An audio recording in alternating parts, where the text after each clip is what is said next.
Now, there's really two major reasons. Two reasons why you won't make a decision to use our services at this time. I'm going to use this for when I'm marketing out there, when I'm talking to a referral source. There are only two reasons you won't make a decision to use our services at this time. And here are four things I'll use depending on how I'm guessing or how I'm gaining information from them during the qualification. Number one, you're not the decision maker. You can't afford it. You don't trust us. Okay? So I'm going to bring that up. I'm even going to try to use all four of them. Now, here's the thing. If on my qualification, I already brought up the idea, I'm like, is there anybody other than yourself that I need to speak to make the decisions of referring patients? And they say, no, I'm the only one. Then right there alone, I don't need to bring this up no more. You can't afford it. So for non-medical, you can use that. You can't afford it. Or I can use it for home health medical, meaning that there's only several reasons why you won't use this because, we don't provide the right insurances. We don't accept the right insurances that you're accepting, right? You don't trust us yet, or you don't understand the programs that we have. Which one is it? So I'm going to use all those three. But guess what? If I do accept all the insurances, then now I'm down to two. So now I can play around, right? So once again, when it comes to offering your services, presenting, you must provide them options. That's a must when it comes to the sales process, providing options, right? So what I'm going to do is, there's only two major reasons, right? So I'm going to say, listen, doctor, there are only two reasons why you won't make a decision at this time. So I'm going to say, you're not the decision maker. You don't trust us. You don't understand. Which of the two is the reason? Well, they're going to say, well, Michael, I kind of trust you, right? Or let's say, for example, they say, well, I am the decision maker. Great. So you are the decision maker. So right now you just don't trust us and you don't understand the product at this moment. Let me ask this question. I know you're going to trust us because if I can explain to you the products that we're offering. So now what I'm doing here is I'm putting it in a funnel and then making it come up to say that there's only one reason you don't understand what we do. What can we do right now? So this is an important thing that we do when it comes to closing someone. You need to be able to filter them to that major decision. You need to be able to slowly navigate them because you are telling the truth. You are letting them make sense of things. It's like, for example, on one of our video series for how to create appointments, we do that as well in a way, right? Listen, when can we meet with you, right? Beginning of the week, middle or end of the week. They're going to say, well, middle of the week. Great. When in the middle of the week can we meet with you? More, Tuesday, Wednesday, or Thursday. And they'll say Thursday. Great. When on Thursday? Morning or the afternoon? In the middle of the afternoon. Great. Is that 11, 12, 1, or 2? I'm filtering them to be able to get the real answer. So these are part of the closing basics. How can you filter them into making that decision to start referring patients to you, really pinpointing and probing, really putting them in a position to make a decision? It's the right decision. Now you have to understand, a lot of you guys are saying, well, Michael, this is kind of salesy, this is manipulative. No, it's not. When you have made a decision, anything in your life, it's because somebody funneled you down to make that decision. You didn't buy the shirt that you're wearing. They gave you multiple options at the store. Then they started addressing your thinking about the price, if you can afford it or not, the color that you want. It slowly goes down and eventually you made a choice to buy that shirt. Okay, so you need to filter them there. And that's how you do it when you start closing those ideas, creating urgency, then narrowing them down to a funnel to make a decision, to close them. Because remember, closing is 100% of your income for your company. And also, here's the thing, the pre-close. You must have and set a pre-close intention. Listen, doctor, my goal is to get your company to start working with us to take care of your patients. My goal, ma'am, is that we want to be able to have you choose us to provide care for your mom, your dad, your grandparents. You have to state your intentions. You can't just assume that I'm presenting my services, they should know that what I want. You can't get anything if you don't ask for it. You can't close anything if you don't decide to close them. All of these are important in your whole sales process and your presentation process and your closing process. The reason why we do all this is because we have our process, we have our set goals. If we then make sure that we do all of this in our marketing, we then can measure which one's working and which is not. So make sure you set your intentions in the beginning. For non-medical folks, you non-medical home care companies, a lot of you guys wait till the end to present the price, or sometimes you don't even bother presenting the price. And you end up saying, I will give you a call once I get to the office, once I can put a quote together for you. But here's the thing, that's what's going to actually prevent you to close a sale. Or that's preventing you from closing additional sales and additional referrals to you guys. Set the price objection in the beginning. Create the price, tell them how much it's going to cost.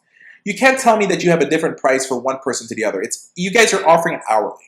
Don't tell me that you're going to charge more for a caregiver than a homemaker. And if you're doing that, you're creating your price structure wrong, and you need to adjust that. But I'm going to tell them about what the cost is. Hey, just to let you know, man, we charge $30 an hour, right? And if we're going to provide services for 4 hours a day, right, that right there is going to cost this much every day. And it's going to cost you this much every week, per month, and for the next whole year. I just want you to be able to know that. Now, before you say that it's too expensive, ma'am, what I want to be able to do, before you say it's over your budget, ma'am, let me tell you about our services and what we can do for your mom and how we can take great care of them. Because if I give them the price, then I start my presentation, I can then have them make sense of why we charge this much and why other agencies are charging less. Imagine you're looking to save money on providing care for your mom. Just like anything else, when you pay a lower price, you more likely are willing to have lower quality service. And that's where you need to be able to work in your marketing and as well as in your presentation aspect of things. So introduce your price early for you non-medical home care companies. It goes the same exact thing to block objections. Bring up the objections right away. So for home health agencies, I'm going to tell the physician, the referral source, these are the type of insurances we accept. We also accept Medicare patients as well. Because I want to just get that out of the way if they're thinking that. You don't want hidden objections. So price is one of those hidden objections that a lot of people don't even want to talk about. They don't want to admit they can't afford it. So what you just have to do is you need to funnel them down and have them make sense that they have paid full price or paid more than they should have for certain products, certain services, because of the quality that they're going to get. So we have to understand that, learning the psychology of things is very much important for us. So let me ask this question. When you're presenting, when you're going into a potential referral source, did you get all of the answers during the presentation? Meaning when you're presenting, when you're qualifying, did all of these in the screen get answered? Meaning, do you have the decision maker in front of you? Are they actually sold on your product? Do I know why they're going to want to refer to an agency? Do I know why they made a decision to choose another agency? Do I know why they're currently experiencing pain with that agency? For non-medical folks, do you know if they will benefit from your services? Because they should. Remember, the first person who benefits in a close is the patient, not the company. And if you think about the company first before the patient, you're not going to succeed. And lastly, does that customer believe you? Do they believe in the company? Do they believe in the product that you're offering? Because if they don't, that's an objection itself. And that's why you have to address it and ask the right questions.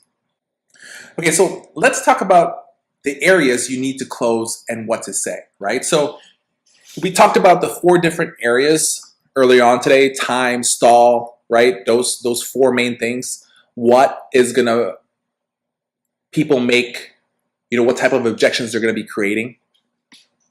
And you need to be able to know how to handle the different potential objections. And what we're gonna do is we're gonna break things down on every different area. The money, the time, and then we're gonna give you guys the scripts on advanced closes. Okay, what are the advanced closes? We're also gonna go with basic closes. Now, these closing techniques and scripts are what you're gonna apply to your presentation. So in another video series, We talked about the objections all the way throughout your sales process that you're going to face, how to actually talk to them and respond to that, right? So we gave you the basic script on how things are going to go, and then an action plan and map on how to be able to handle things. These closing scripts that we're giving you now are additional tools and weapons you can add to those presentations to be able to go past everything. So we're going to go through, several money closing techniques, time closing techniques, but we first want to get started with one particular area. That's your cold call. Because in the prospecting section of you trying to get an appointment with someone, you're gonna experience a lot of objections, and you must be equipped with great closing techniques and closing things to be able to get your appointment. If you can get an appointment, you have a 70% chance of getting a referral compared to you walking in cold. You coming in on that greeting cold without them knowing you or knowing things about your company and about you because you called ahead.